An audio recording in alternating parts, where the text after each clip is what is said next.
കർത്താവിൻ്റെ മഹത്വമുള്ള നാമം വാഴ്ത്തപ്പെടുമാറാകട്ടെ. അനുഗ്രഹീതമായ ഈ നല്ല പ്രഭാതത്തിനായിട്ട് കർത്താവിന് സ്തോത്രം ചെയ്യുന്നു. ഈ പ്രഭാത സന്ദേശം കേൾക്കുന്ന എല്ലാ പ്രിയപ്പെട്ടവർക്കും വീണ്ടും വരുന്നവനായ ക്രിസ്തയേശുവിൻ്റെ ധന്യമുള്ള നാമത്തിൽ എൻ്റെ പ്രഭാത വന്ദനങ്ങളെ ഈ നിമിഷം അർപ്പിക്കുകയാണ്. പ്രാർത്ഥനയോടും ദൈവാശ്രയത്തോടും കൂടെ ഈ സന്ദേശത്തിലേക്ക് നിങ്ങളുടെ ശ്രദ്ധയെ തിരിക്കുന്നു. സദൃശ്യവാക്യങ്ങൾ 10-ാം അധ്യായം അതിൻ്റെ 5-ാമത്തെ വാക്യം. വേനൽക്കാലത്ത് ശേഖരിച്ചു വയ്ക്കുന്നവൻ ബുദ്ധിമാൻ, കൊയ്ത്തുകാലത്ത് ഉറങ്ങുന്നവനോ നാണം കെട്ടവൻ. ഈ വാക്യങ്ങൾക്കാണ് ദൈവത്തിന് സ്തോത്രം ചെയ്യുന്നു. സമയമറിഞ്ഞ് പ്രവർത്തിക്കുക എന്നുള്ളത് ഒരു ജ്ഞാനമാണ്, അല്ലേ? പലപ്പോഴും നമ്മൾ ചെയ്യുന്നൊരു പ്രവൃത്തിയാണ് സമയം മനസ്സിലാക്കാതെ, അല്ലെങ്കിൽ പിന്നെ ചെയ്യാം, നാളെ ചെയ്യാം, അടുത്ത് ചെയ്യാം എന്നൊക്കെ പറഞ്ഞ് പല വിഷയങ്ങളിലും ഒഴിവ് കഴിവ് പറഞ്ഞ് മുന്നോട്ട് പോകുന്ന ആൾക്കാർ നമ്മുടെ ഇടയിൽ ഇന്ന് കൂടുതലാണ്. പ്രത്യേകിച്ച് ആത്മീയ കാര്യങ്ങളിൽ നാളെ പ്രാർത്ഥിക്കാം, നാളെ ഉപവസിക്കാം, നാളെ ആരാധിക്കാം, ഈ ഒരു ഞായറാഴ്ച ആരാധന മുടക്കുമ്പോൾ അടുത്ത ഞായറാഴ്ച ഉണ്ടല്ലോ എന്ന് പറയുന്ന ആൾക്കാർ നമ്മുടെ ഇടയിലുണ്ട്. എന്നെ ശ്രദ്ധിക്കുന്ന ദൈവമക്കളോട് ഞാൻ പറയാം, ഇന്ന് നമുക്ക് ദൈവം നൽകിയ ദാനമാണ്. നാളെ നമുക്ക് കിട്ടുമെന്ന് ഉറപ്പുള്ള ആരെങ്കിലും ഉലകത്തിലുണ്ടോ? ഇല്ല.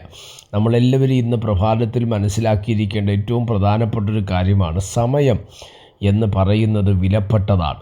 അതിനൊരിക്കലും നമ്മൾ തള്ളിക്കളയരുത്. നാളെ കിട്ടുമെന്ന് ചിന്തിച്ചതിനെ ഒഴിവാക്കരുത്. ഇന്ന് ആരാധിക്കാൻ, ഇന്ന് പ്രാർത്ഥിക്കാൻ നമുക്ക് കിട്ടുന്ന അവസരം, സ്തോത്രം, അത് ഉപയോഗിച്ചാൽ മാത്രമേ അത് നമ്മുടെ ജീവിതത്തിനകത്ത് അനുഗ്രഹമായി മാറത്തുള്ളൂ. ബൈബിൾ പറയുന്നു, സമയം തക്കത്തിൽ ഉപയോഗിച്ചു കൊള്ളുവീൻ എന്ന് തിരുവചനം നമ്മെ വ്യക്തമായി പഠിപ്പിക്കുന്നു. അപ്പോൾ സമയത്തെ തക്കത്തിൽ ഉപയോഗിക്കുക, അതാണ് ഈ വാക്യം, അല്ലേ? വേനൽക്കാലത്ത് സ്തോത്രം ശേഖരിച്ചു വയ്ക്കുന്നവൻ ബുദ്ധിമാൻ. അടുത്ത് പറഞ്ഞ കൊയ്ത്തുകാലത്ത് ഉറങ്ങുന്നവനോ നാണം കെട്ടവൻ. ശ്രദ്ധിക്കണമേ.